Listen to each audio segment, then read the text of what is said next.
Now, as we heard in yesterday's hearing, state election officials described what it's been like to deal with the pressure campaign from Trump and his allies. So what could it mean for these workers in future elections? Let's bring in NBC News senior political editor Mark Murray for more.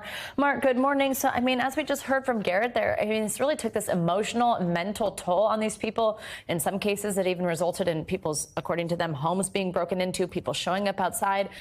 Do you think we could see a shift in how elections are run at the state level and how election workers interact with the public after everything that happened following the 2020 election?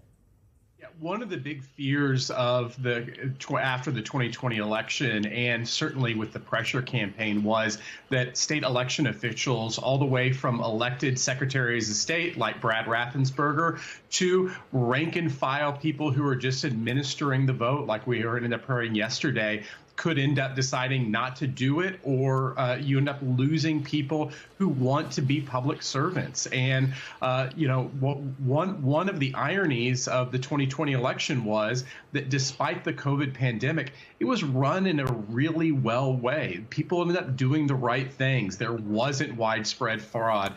People ended up doing their jobs, and to see them penalized and also end up hearing their voices has been very powerful.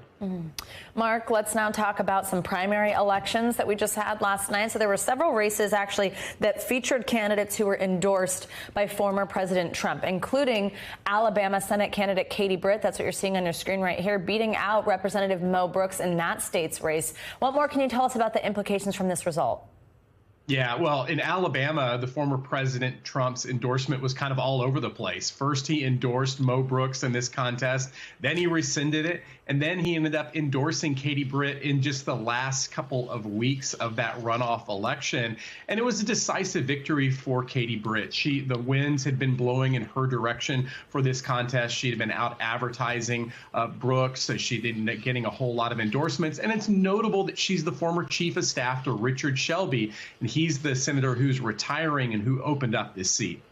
Now, I want to ask you about Georgia, a state, of course, that we heard a lot about yesterday in this Capitol Hill hearing. It was the focus for so much of Trump's pressure campaign. It saw mixed results, actually, for candidates backed by Trump and other establishment figures in the GOP. What can you tell us about those races? Some of Donald Trump's biggest defeat in all the races where we're looking for the power of his endorsement have come in the state of Georgia. And so in Georgia's 10th congressional district, Mike Collins defeated Trump-backed Vernon Jones decisively last night. And then also we ended up seeing in Georgia's 6th congressional district, you ended up having Rich McCormick's defeating Jake Evans. In Georgia particularly, and when you look at last month's gubernatorial Republican primary, Donald Trump has received some really big defeats in Georgia, even though many of his endorsed candidates have won elsewhere. All right, Mark Murray, thank you so much.